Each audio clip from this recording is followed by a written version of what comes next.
Shalom, damai di hatiku. Kembali saya Pendeta Jonathan F. Pulalang pada hari Kamis tanggal 4 Januari tahun 2024. Mari kita minta pimpinan Roh Kudus untuk pembacaan dan pemberitaan firman Allah. Mari berdoa. Tuhan Yesus, kami mau membacakan dan menyampaikan firman-Mu. Urapilah hamba-Mu dan kuat kuasa Roh Kudus-Mu, dan juga beri penerangan kepada para pendengar yang akan mendengarkan firman Tuhan ini. Berfirmanlah karena kami sudah siap untuk mendengarkan firman-Mu. Dalam kasih dan pengampunan Kristus kami berdoa. Amin. Mari kita baca firman Tuhan yang diambil dari Yohanes pasal yang 9 ayat 13 sampai ayat yang ke-23. Namun saya hanya akan membacakan ayat yang ke-22. Firman Tuhan berkata begini. Orang tuanya berkata demikian karena mereka takut kepada orang-orang Yahudi, sebab orang-orang Yahudi itu telah sepakat. Demikianlah firman Allah yang berbagi kita membaca, dengar, dan melakukan firman Allah. Tema kita hari ini adalah tadi buta, sekarang melihat. Nah, saudara-saudara yang saya kasih dalam Tuhan Kristus, orang buta sejak lahirnya disembuhkan oleh Tuhan Yesus dengan cara mengaduk tanah dengan ludahnya. Ini cara yang sangat ajaib, yang luar biasa. Lalu dioleskan kedua matanya. Ia pergi membasuh matanya di kolam Siloam. Dan matanya melihat, melek. Tetapi perbuatan besar dalam dirinya, tadinya buta, sekarang bisa melihat.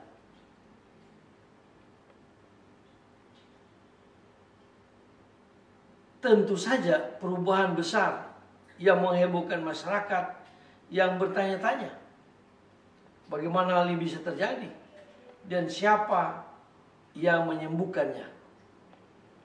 Orang yang disembuhkan ini memberikan informasi atau memberikan kesaksian bahwa orang yang bernama Tuhan Yesus, dialah yang menyembuhkan orang buta itu. Nah, saudara-saudara yang saya kasih dalam Tuhan Kristus,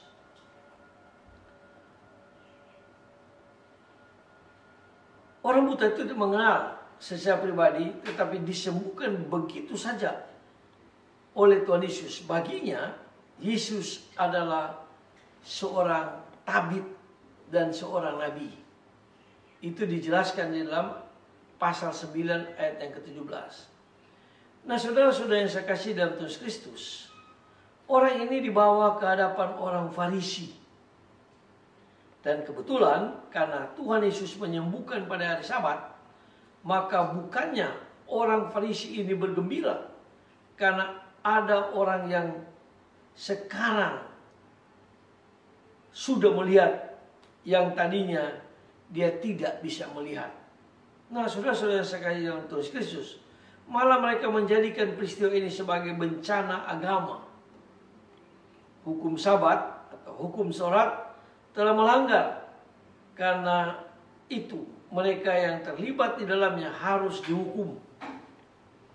Nah, orang tua dipanggil dan diinterogasi. Tetapi orang tuanya mengelak dan berkata bahwa mereka tidak tahu seluk-beluk kesembuhan anak mereka. Orang tuanya nampak seperti arif bijaksana dengan mengatakan bahwa anaknya sudah dewasa dan sudah bisa bertanggung jawab sendiri. Itu dijelaskan dalam Yohanes 9 ayat 21. Tetapi sebenarnya mereka takut kepada orang-orang Farisi dan orang-orang Yahudi karena mereka lah pengawal dari logika kutuk yang telah digemboskan Yesus dengan jalan menyembuhkan anak mereka. Nah, saudara-saudara yang saya kasih dalam Tuhan Kristus, narator atau pengisah Injil Yohanes menjelaskan hal ini kepada pembaca di ayat 22 yang tadi kita baca. Mestinya orang tua membela anaknya sendiri yang baru saja sembuh, tetapi malah anak itu ditinggalkan sendiri berhadapan dengan para pengawal tersebut, para orang Yahudi, para orang Farisi itu. Nah, mereka tidak mendukung akan logika kutub. Bukan pekerjaan yang mudah.